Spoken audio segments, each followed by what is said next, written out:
I told my husband he was terrible in bed, and everyone thinks I'm a monster for destroying his confidence. They don't know I was trying to save our marriage. They don't know what I'd been doing behind his back for months, or how desperate I'd become to make him step up so I could stop. My friends say I emasculated him, that no man recovers from hearing those words from his wife. My therapist suggested I was projecting my own issues onto him. Even my mother, who's criticized every choice I've made since I was 12, told me I'd crossed a line. But they're all focused on what I said. They're not asking why I said it, or what led me to that moment in our bedroom when I finally snapped. They're certainly not asking about the hotel receipts I've been hiding in my desk drawer. I'm going to tell you everything, including the part where I made things so much worse trying to fix my mistake. I need you to understand how I got here, sleeping alone in our king-sized bed, while my husband of 7 years treats our guest room like a monk's cell. Because the words I said weren't even the worst thing I did. Jake and I met in a marketing firm when I was 24. He was the guy who brought homemade cookies to staff meetings and remembered everyone's birthdays. Not the flashiest guy in the office, that was Marcus from sales, who wore expensive suits and always seemed to be closing deals over cocktails. But Jake had this stability about him, this kindness that felt like coming home after years of dating men who kept me anxious and off balance. When he proposed after 2 years together, kneeling in the botanical gardens where we'd had our third date, I cried because I felt so relieved, safe, like I'd finally made a smart choice. The sex was never earth-shattering. Even in the beginning it was more sweet than passionate. Lots of missionary position, him asking if I was comfortable finishing before I really got there. But I told myself that was okay, mature even. I'd had passionate relationships before and they'd all ended in chaos. Jake was different. Jake was forever material. We got married at a vineyard in Napa and I remember dancing with him at our reception, thinking I'd finally figured out what mattered. The problems started small. Year 3 I noticed I was initiating less. Year 4 we were down to twice a month. Year 5 I started having to think about other things during sex just to stay present. I'd focus on my grocery list or mentally redecorate our bedroom, anything to keep from acknowledging how disconnected I felt. I suggested we try new things once. Jake bought scented candles. I meant positions, toys, maybe role play, but I didn't push it. I didn't want to hurt his feelings.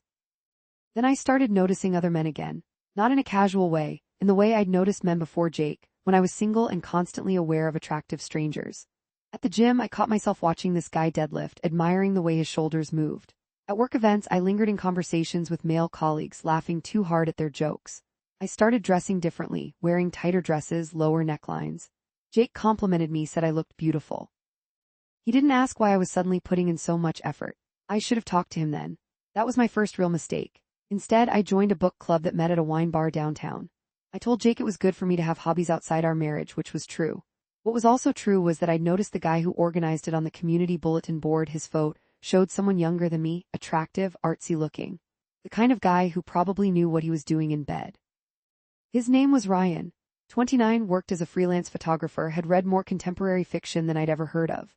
Third meeting, he and I stayed after everyone else left, talking about a novel neither of us had actually liked. Fourth meeting, his hand brushed mine, reaching for the wine bottle. Fifth meeting, I went home and initiated sex with Jake for the first time in months, imagining someone else's hands on me.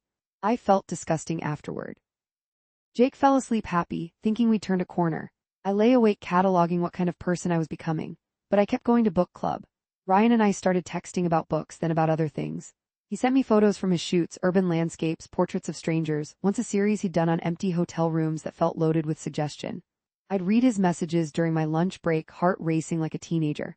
I told myself it was harmless. Just a friendship, just someone who made me feel seen in a way I hadn't felt in years. Meanwhile at home, sex with Jake became almost painful in its inadequacy. He'd do the same 3-step routine, kiss my neck, touch my breasts, enter me, and I'd lie there fighting resentment. Resentment that he'd never asked what I wanted. Resentment that I'd never been brave enough to tell him. Resentment that I'd married someone who thought good sex was just about being gentle and asking, is this okay? Every 30 seconds. The night everything changed started with a work dinner. Jake's company was celebrating some big acquisition. I wore a black dress that showed off the body I'd been sculpting at the gym, the body I'd been perfecting while thinking about someone who wasn't my husband. At dinner, I watched Jake interact with his colleagues. He was still that same sweet guy, telling dad jokes, being considerate, making sure everyone got a chance to talk. And I felt absolutely nothing. One of his coworkers, David, was different. Confident, slightly arrogant, the kind of guy who dominated conversations and made bold predictions about markets. At one point, he leaned close to me and said, "Jake's lucky, you're way out of his league." It was inappropriate, it was probably meant to test boundaries, and I smiled like he'd given me a gift. I went to the bathroom and texted Ryan, just something casual about being at a boring work dinner. He responded immediately, sneak away. Come meet me for a real drink. I stared at that message for 5 full minutes. This was the moment, the obvious fork in the road. I could delete his number, go back to my husband, suggest couples therapy, actually try to fix my marriage. I texted back where? I told Jake I wasn't feeling well, that I was going to grab an Uber home. He was immediately concerned, asking if he should come with me. I insisted he stay, that it was just a headache, that he should enjoy his celebration. He kissed my forehead and told me to text when I got home safe. The guilt should have stopped me, it didn't even slow me down. Ryan was at a cocktail bar in the Arts District, the kind of place with exposed brick and bartenders who took 10 minutes to make a drink. He'd saved me a seat at the bar, close enough that our knees touched when I sat down. We talked for an hour, the conversation flowing like it never did with Jake anymore. He asked me about my dreams, my fears, what I wanted from life. Questions Jake hadn't thought to ask in years. When Ryan's hand settled on my thigh, I didn't move it. When he suggested we go somewhere quieter, I heard myself say yes. We ended up at his apartment, a studio filled with camera equipment and art books. I'd like to say I hesitated, that I gave myself one last chance to leave. But the truth is, I was kissing him before the door fully closed. He pushed me against the wall, his hands in my hair, kissing me like he was starving, nothing gentle or tentative about it. We had sex on his couch, then later in his bed. It was everything I'd been missing, urgent, passionate, slightly rough. He knew exactly where to touch me, how much pressure, what pace. I came twice, real orgasms that I hadn't faked or imagined. Afterward, lying in his sheets at midnight, I felt more alive than I had in 5 years. Then I checked my phone. 7 missed calls from Jake. 11 texts, progressing from hope you're feeling better to please just let me know you're okay to I'm getting really worried. The last one was from 10 minutes ago, I'm about to call hospitals. I called him back, whispering so Ryan wouldn't hear. I told Jake I'd felt so sick that I'd thrown up in the Uber, that I'd been in the bathroom all evening, that my phone had died. The lies came so easily it scared me. Jake was just relieved I was alive. He said he'd let me rest, that he loved me, that he'd sleep in the guest room so he wouldn't disturb me. Perfect, considerate Jake, giving me exactly the space I needed to get away with betraying him. I went home at 1 a.m., showered for 20 minutes and slipped into our bed alone. I told myself it was a one-time thing, a mistake I'd never repeat, but I already knew I was lying to myself. I saw Ryan again 4 days later, then a week after that. Then it became a standing thing. Thursday nights I'd invent excuses. Girls' night, late yoga class, networking event. Jake never questioned me because I'd never given him reason to before. I was a good wife, everyone thought so. I was just having a temporary crisis, scratching an itch, and then I'd get it out of my system. Except the more I was with Ryan, the harder it became to be with Jake. Every time my husband touched me, I'd compare. His kisses were too soft, his hands too hesitant. His whole approach to sex felt like a chore he was trying to complete thoughtfully, like assembling furniture according to instructions. I started making excuses to avoid intimacy, headaches, early mornings, exhaustion. Jake noticed but didn't push. He thought he was being respectful of my needs. 3 months into the affair, Jake tried to plan a romantic weekend. He'd booked this bed and breakfast in wine country, the kind of place with 4-poster beds and couples massages. He was so excited when he told me, showing me the website on his phone, talking about how we needed to reconnect. All I could think was that Ryan had invited me to go camping that same weekend, and now I'd have to cancel. I went on the trip with Jake. I played the role of loving wife, held his hand during the wine tasting, laughed at his stories, posed for photos by the vineyard. That night, in our romantic suite with rose petals on the bed that he'd arranged as a surprise, Jake initiated sex.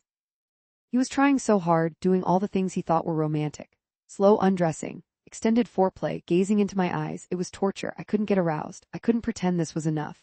And suddenly I was angry, irrationally, unfairly angry at him for not being different, for not being what I needed without me having to tell him, for making me into someone who cheated. Afterward, as he lay there looking satisfied with himself, thinking he'd done well, something in me snapped. I said, we need to talk about our sex life. Jake went still. Okay, what about it? And that's when I said it, the words that everyone now knows, the sentence that made me the villain of this story. You're terrible at sex. You've always been terrible at it, and I can't keep pretending anymore. I watched his face crumble. He sat up, pulling the sheet around himself like he suddenly needed protection from me. What? I should have stopped. I should have softened it, taken it back. Instead, I doubled down. I told him he was boring in bed, that he'd never learned how to actually please a woman, that I'd been faking it for years because I didn't want to hurt his feelings, but I couldn't do it anymore. I made it sound like I was doing him a favor, giving him feedback he needed to hear. He just stared at me. Then he got up, got dressed, and walked out of the room. I heard him go downstairs.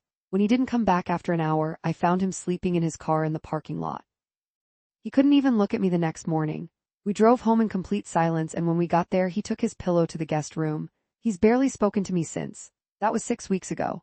I thought my cruelty would motivate him to change, to try harder, to become someone I could stop cheating on. Instead, he completely shut down. Jake stopped initiating anything. He started leaving for work earlier and coming home later. He was polite when we crossed paths, asking about my day, handling household logistics, but the warmth was gone. It was like living with a considerate roommate who I'd mortally wounded. Friends started noticing. His sister called me angry, saying Jake had confided in her about what I'd said. My own friends looked at me with disappointment when I explained. Why would you say that to him? My best friend Emma demanded. Even if it's true, you don't destroy someone like that. I tried to explain that I was trying to fix things to get him to step up. She just shook her head. You're not acting like someone trying to fix a marriage, Claire. You're acting like someone looking for an exit. She was more right than she knew, because I was still seeing Ryan. The night after the wine country disaster, I went straight to his apartment and had the kind of sex that felt like proof I'd been right to blow up my marriage. Ryan didn't know I was married. I told him I'd recently ended a long-term relationship. Every time I was with him, I told myself that once Jake and I officially separated, this wouldn't be cheating anymore. I was just getting a head start. But Jake wasn't giving me the separation I'd been unconsciously engineering. He just withdrew, became a ghost in our house. Started seeing a therapist without telling me, which I only discovered from the charge on our credit card. When I asked him about it, he said, I'm trying to figure out why I'm so fundamentally inadequate. The guilt hit like a physical blow. Jake, that's not, no, you were clear, he interrupted. 7 years and apparently I've been failing you the entire time. I need to work on that. He was going to therapy to fix himself, to become better at sex, to turn into someone worthy of me. And I was still sneaking off to hotel rooms with another man. I tried to pull back from Ryan. I canceled our next 2 meetings, told him I needed space. He was understanding at first, then confused, then hurt. Did I do something wrong? He texted. I wanted to tell him the truth, that he hadn't done anything wrong, that I'd been lying to him from the start, that I was married and broken, and using him as a temporary escape from my own cowardice. Instead, I said I just needed to focus on myself for a while. He responded with a long message about how special our connection was, how he'd been falling for me, how he hoped I'd come back when I was ready. Reading it made me feel like the worst person alive. At home, Jake's distance was somehow harder to take than his hurt would have been. He wasn't angry. He was just gone. The man who used to leave me notes in my lunch and text me random thoughts during his workday had disappeared. In his place was this hollow version who performed the motions of marriage without any of the feeling. I started trying to fix things. I apologized for how I'd said what I said, tried to explain that I'd been frustrated but shouldn't have expressed it so cruelly. Jake listened silently, then said, I appreciate that, like I was a colleague who'd apologized for missing a meeting. I suggested couples therapy. He said, I don't think I'm ready for that yet. I'm still working on myself. I tried to initiate sex, thinking maybe if I showed him what I wanted, if we could rebuild physical intimacy, we could find our way back. He gently declined. I don't think that's a good idea right now. I don't want to disappoint you again. You wouldn't be, Claire. His voice was quiet. I'm sleeping in the guest room. Let's just leave it at that for now. Work became my escape.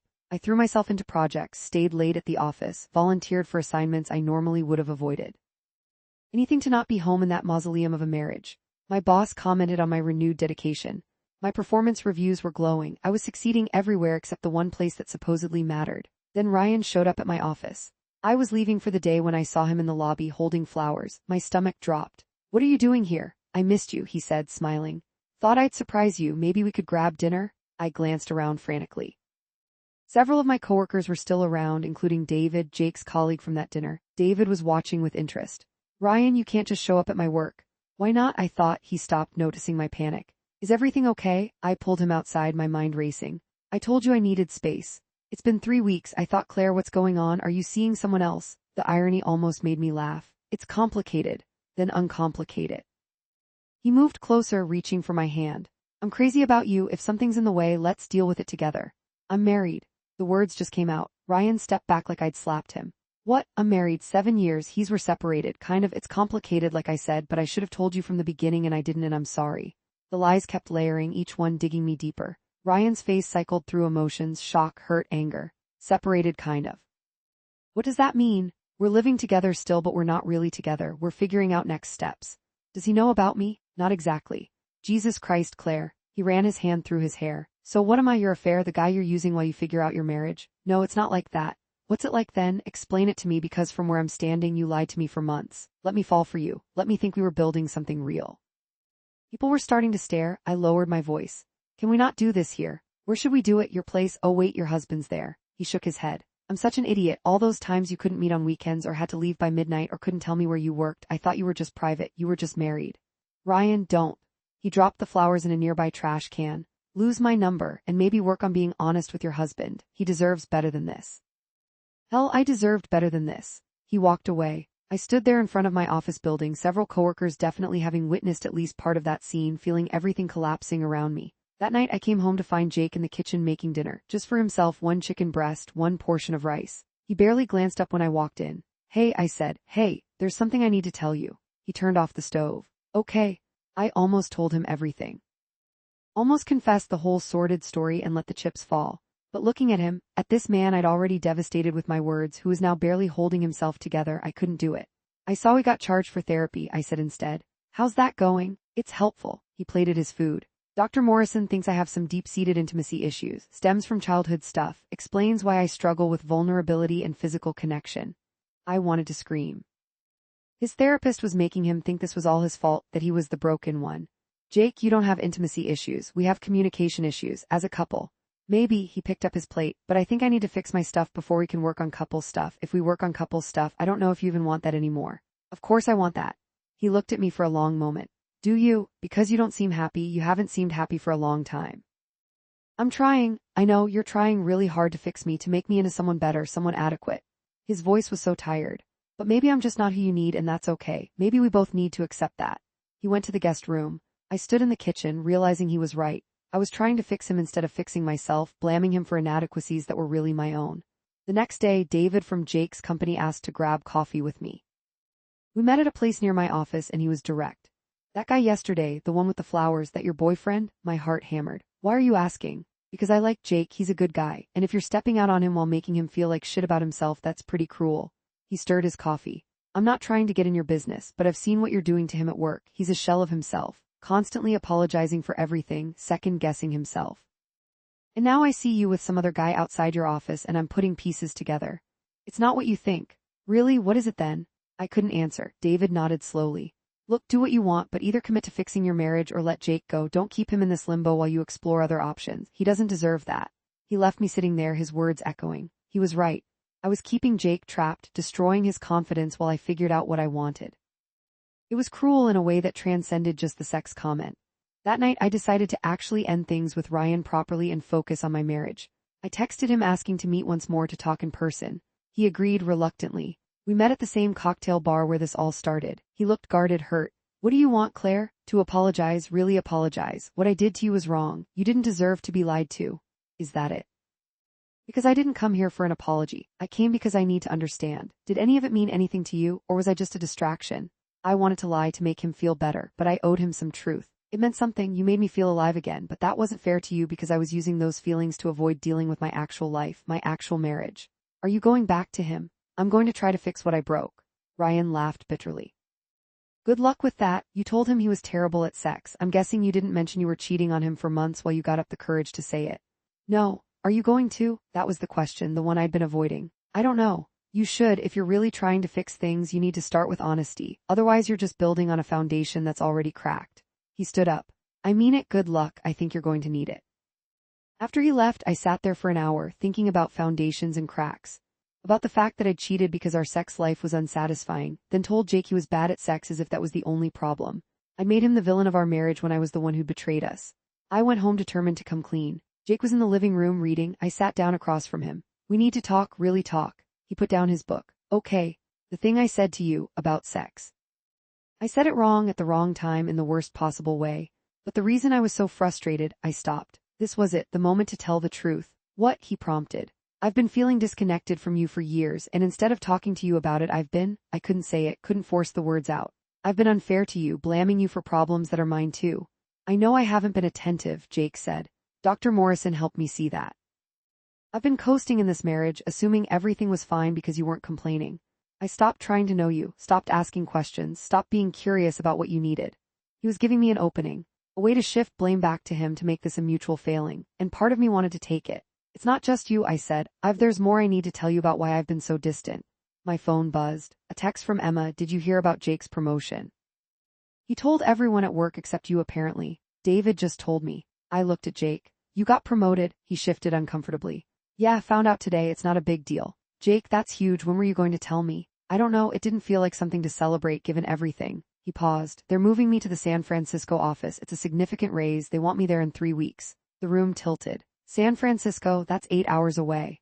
I know. Are you going to discuss this with me? I am discussing it right now. After you already accepted. I haven't accepted yet. I wanted to think about it first. He looked at me directly for the first time in weeks. Because the real question is whether you're coming with me or if this is the end. Everything I'd been about to confess died in my throat. This was the moment our marriage would be decided, and I was about to torpedo it with the truth about Ryan. I want to come with you, I said. Do you? Or do you want that? His perception cut through all my bullshit. Because I've been thinking a lot these past few weeks about what you said and what it means and whether we can actually fix this, and I'm not sure we can. Don't say that. Why not? You said I'm terrible at sex, that you've been faking it for years. That means our entire physical relationship has been a lie. What else has been a lie, Claire? Everything, I thought, all of it. I love you, I said out loud. I love you too. I've always loved you, but maybe love isn't enough when the fundamental compatibility isn't there. He stood up. I need an answer about San Francisco in 2 weeks. Not just whether you'll come, but whether you actually want this marriage. Because I can't keep living like this, walking on eggshells in my own home, sleeping in a guest room, feeling like I'm constantly being measured and found wanting. He went to bed, the guest bed. And I sat there realizing I'd managed to destroy my marriage without even the catharsis of full honesty. The next week was surreal. Jake started packing. Not everything, just sorting through stuff, deciding what he'd take to San Francisco. He did it methodically, without emotion, like he was already halfway gone. I tried to engage him in conversations about the future, but he kept it surface level. Logistics only. No feelings. I stopped sleeping. I'd lie in our bed alone, thinking about the choices that led here. If I just talked to Jake years ago about what I needed. If I'd suggested therapy before I started looking elsewhere. If I'd been brave enough to either fix my marriage or end it instead of betraying it. Emma came over one night after Jake left for a work dinner. She found me on the couch, staring at nothing. You look terrible, she said. Thanks, Claire, what's really going on? And don't tell me it's just about the sex comment, there's something else. And finally I told someone, everything, the affair with Ryan, the months of lying, the hotel rooms and Thursday nights and all the ways I'd betrayed Jake while blaming him for our problems. Emma listened without interrupting, her expression growing harder with each detail. When I finished, she was quiet for a long moment. Then you need to tell him. I can't, it would destroy him. He's already destroyed. You did that with your words, but at least those were supposedly honest words, right? Supposed to help him improve, except they weren't honest at all. They were you projecting your guilt onto him, making him the villain so you could feel better about your affair. I know, do you? Because you're still trying to protect yourself, still trying to manage how you look instead of just telling the truth and dealing with the consequences. She grabbed her purse. You've got 2 weeks before he moves to San Francisco. If you want any chance of actually fixing this, you need to tell him everything before then. Let him make an informed choice about whether he wants you there. She left. I sat with her words, knowing she was right, knowing I was still too much of a coward to do it. 3 days before Jake's deadline, my coworker David showed up at my door. Jake was at work. David had this look on his face, uncomfortable but determined. I need to tell you something, he said, and you're not going to like it. My stomach dropped. What? Jake knows. The floor disappeared. Knows what? About your affair. He asked me point blank yesterday if I'd seen you with another man. I couldn't lie to him, Claire. He's my friend. I told him about the guy with flowers and he just nodded like it confirmed something he already suspected. I couldn't breathe. What did he say? Nothing. He thanked me for being honest and went back to work. But Claire, he looked relieved. Like he'd been waiting for proof that this wasn't all in his head, that he wasn't crazy for feeling like something was off. After David left, I tried calling Jake. It went straight to voicemail. I texted him, no response. He didn't come home that night or the next. On the 3rd day, his sister called me. Jake's staying with us for a few days. He asked me to tell you that he needs space and that he'll be in touch before he leaves for San Francisco. Can I talk to him, please? He doesn't want to talk to you right now. I need to explain. Explain what? That you cheated on him for months, that you made him feel like the problem while you were the one breaking your vows. He told me everything David told him, and honestly, Claire, I hope he leaves you behind when he goes to San Francisco. You've done enough damage. She hung up. I spent the next 2 days in a panic. Jake had known for almost a week and hadn't said anything. Was he waiting for me to confess? Had he already decided it was over? Was he going to divorce me? The night before his deadline, Jake finally came home. It was late, almost midnight. I was still awake, had been for hours. He found me in the kitchen. Hey, he said. Jake, we need to talk about. I accepted the San Francisco job. His voice was calm. I leave in 4 days. Okay, I'll start packing. I need to know something first. He leaned against the counter. And I need you to be completely honest with me for the first time in I don't know how long. Here it was, the moment of truth. Okay. That night you came home late from my work dinner, the night you said you were sick, were you with someone? I could have lied, could have stuck to my story, but Emma was right. If there was any chance of saving this, it required total honesty, even if honesty destroyed us. Yes, Jake closed his eyes. When he opened them, they were wet. How many times? Multiple. Over about 3 months. Is it still going on? No, I ended it weeks ago, before you told me about San Francisco. So you ended it because you got what you wanted from it, not because you actually wanted to fix our marriage. That's not, it's more complicated. Did you sleep with him the night before you told me I was terrible at sex? Oh God, I'd been with Ryan that Thursday night, had come home late, and the next day we'd driven to wine country. Yes. He nodded slowly. I knew, I've known for weeks, I just kept hoping you'd tell me yourself that you'd give me that much respect. I'm telling you now, because I cornered you, not because you were brave enough to confess. He wiped his eyes. You let me go to therapy thinking I was the broken one. Let me dissect my childhood and my intimacy issues and convince myself that I was the reason our marriage was failing. And all along, you were cheating on me. Using me as your safe home base while you got your needs met somewhere else. I'm so sorry, I'm so sorry. I was crying now too. You're right about all of it. I've been a coward, I've been cruel, and you deserve so much better than how I've treated you. Yeah, I do. He grabbed his keys. I'm going back to my sister's. I'll come by in the next few days to get my stuff. What does that mean for us? He stopped at the door. I don't know yet. I need time to think. Figure out if I can forgive this, if I even want to try. I love you. I believe you do, but love isn't enough when there's no trust, no respect. You didn't just cheat on me, Claire. You made me hate myself so you'd feel less guilty about it. That's not what people do to each other when they love each other. He left. I slumped to the floor, sobbing, finally feeling the full weight of what I'd done. Jake did come back over the next few days, but only to pack. He was efficient, emotionless. When I tried to talk to him, he'd just say, I'm not ready yet. His sister helped him. She shot me looks that could kill. On his last day in town, Jake left divorce papers on the kitchen counter. Not filed yet, just there. I'm not saying it's definitely over, he said when I found him in the driveway loading his car. But I think it probably is. I've started therapy with a new therapist, one who knows the full story now. She's helping me see that what you did isn't something I should just forgive because we're married. That I deserve a partner who's honest with me, who doesn't destroy my confidence to mask her own behavior. I know you're right about everything. I was trying not to cry. Is there anything I can do? Work on yourself. Figure out why you did this, not for me, for you. Because even if we're done, you'll just do this to the next person if you don't deal with your own issues. I will, I promise. He got in his car. I'll be in touch about next steps, through my lawyer probably. I watched him drive away. 7 years of marriage, ending with him leaving for a new city and a new life that probably wouldn't include me. The next few weeks were brutal. I did start therapy, found someone who specialized in infidelity and self-sabotage. Started actually unpacking why I'd chosen to cheat instead of communicate, why I'd needed validation from Ryan, why I'd been so cruel to Jake. My therapist, Dr. Chen, was direct in a way I needed. You were afraid, she told me. Afraid that if you told Jake what you needed, he'd reject you, that you'd be revealed as too much, too demanding, too sexual. So instead you made him the problem, made him inadequate so you didn't have to risk being vulnerable about your own needs. She was right. I'd grown up in a house where my mother criticized my father constantly, for not making enough money, not being ambitious enough, not being the man she'd thought she'd married. I'd sworn I wouldn't be like her. But instead of communicating like a healthy adult, I'd just gone the opposite extreme, saying nothing, expecting Jake to read my mind and seeking what I needed elsewhere when he couldn't. Work became my refuge again, but differently now. I wasn't hiding. I was just trying to rebuild some sense of competence, of being good at something. My performance was still strong, but I turned down the promotion they offered me moving to the New York office. I didn't deserve rewards right now. Emma checked on me regularly, bringing food, making sure I was actually going to therapy. You fucked up, she told me over pizza one night. Really, truly fucked up, but you can't live in that forever. At some point you need to start forgiving yourself. I don't know if I can. You will, not because you don't deserve the guilt, but because carrying it forever doesn't help anyone. Not you, not Jake, not your future relationships if this one really is over. Jake and I texted occasionally. Logistics about bills, about health insurance, about our lease. Nothing personal. I wanted to ask him how he was doing, if he was dating anyone, if he'd thought about the divorce papers. But I didn't have the right to those questions anymore. 2 months after he left, he called me. Actually called, not texted. Hey, I said, my heart racing. Hey, how are you? I'm okay, therapy's helping, how are you? Good, San Francisco's been good for me, the job's challenging in the right ways, I've been, I don't know, finding myself, I guess. I'm glad. Silence. Then I've been thinking about everything, about us, about what happened and why. Yeah, my therapist helped me see that we both failed our marriage. Not equally, what you did was worse, the lying and cheating. But I failed too. I stopped being curious about you, stopped asking what you needed, made assumptions that everything was fine because you weren't complaining.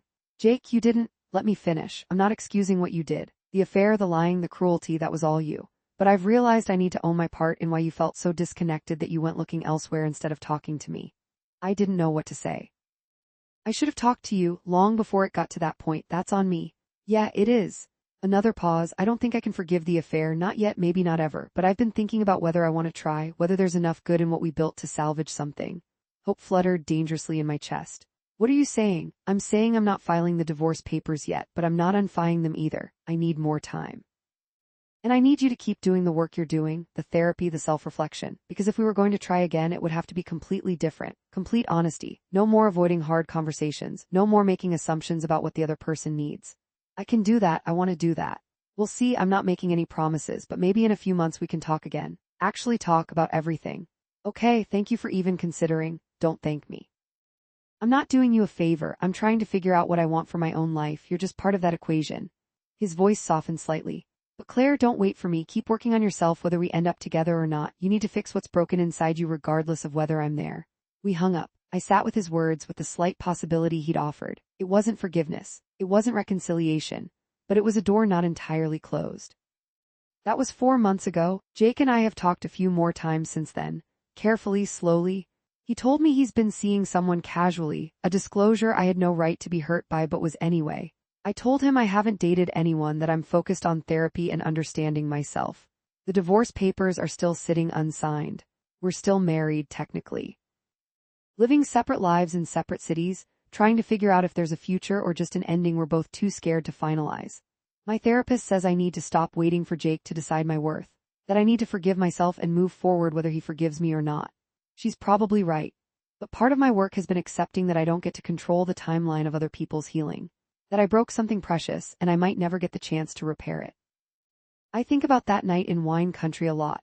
The moment I chose cruelty over honesty, blame over vulnerability. If I could go back, I'd do everything differently. I'd tell Jake years earlier that I needed more from our sex life. I'd suggest therapy when I started feeling disconnected instead of looking for connection elsewhere. I'd be brave enough to say I'm unhappy instead of making him the villain of my unhappiness. But I can't go back. I can only sit with what I've learned and try to be different moving forward. People ask me sometimes why I destroyed my husband's confidence like that, why I said something so cruel. The answer everyone focuses on is that he was bad at sex. But that's not really the answer. The real answer is that I was bad at honesty, bad at vulnerability, bad at being the kind of partner who communicates instead of punishes. I said you're bad at sex because I couldn't say I cheated on you and I hate myself for it, and I'm trying to make this your fault so I can live with what I've done. He stopped trying because I broke something in him that might never fully heal. He sleeps in a guest room 8 hours away, building a new life that might not include me. And I'm here, finally being honest, finally looking at the person I became and trying to become someone different. I'm telling this story now because I saw Jake posted on social media for the first time in months. He's at some work event, smiling, looking lighter than he has in years. There's a woman next to him in a few photos. Could be a colleague, could be more. And looking at those photos, I realized I might not get my redemption arc. I might not get to show Jake the person I'm becoming and have him choose me again. He might choose to build something new with someone who didn't betray him, someone who knows how to be vulnerable without being vicious. That's what I deserve, not for him to wait while I figure out how to be better. Not for him to give me another chance just because I'm finally doing the work I should have done years ago. If you're reading this and judging me, you should. I judged myself too harshly to do, and not harshly enough. I destroyed a good man's confidence because I couldn't face my own failures. I blamed him for inadequacies that were mine. I took the coward's way out at every turn. But if you're reading this and seeing yourself, if you're in a relationship where you're looking elsewhere instead of looking inward, where you're blaming your partner for needs you haven't expressed, don't do what I did. Be braver than I was. Have the hard conversations. Ask for what you need. Risk vulnerability instead of certainty. Because the alternative is ending up like me, alone in a house that used to be a home, waiting for forgiveness I'm not sure I deserve, finally understanding what I had only after I destroyed it. The divorce papers are still on my kitchen counter. Some days I think I should just sign them, set Jake free, let him build the life he deserves without me haunting the edges of it. Other days I think about Dr. Chen's homework, writing out everything I'd do differently if I got another chance, becoming that person whether I get the chance or not. Jake's supposed to call this weekend. We're going to talk about next steps, whatever that means. Maybe he'll tell me he's moving forward with the divorce. Maybe he'll ask for more time. Maybe in some universe I don't deserve, he'll suggest we try again. Whatever he decides, I need to be okay with it. Because this story isn't really about whether Jake forgives me. It's about whether I can forgive myself, learn from who I was, and become someone who would never do this again. I'm not there yet, but I'm trying. That's all I can do now, try to be the person I should have been all along, even if it's too late for the marriage I destroyed. Some mistakes you don't get to fix. You just get to live with them, learn from them, and hope that the person you're becoming is worth the pain it took to get there.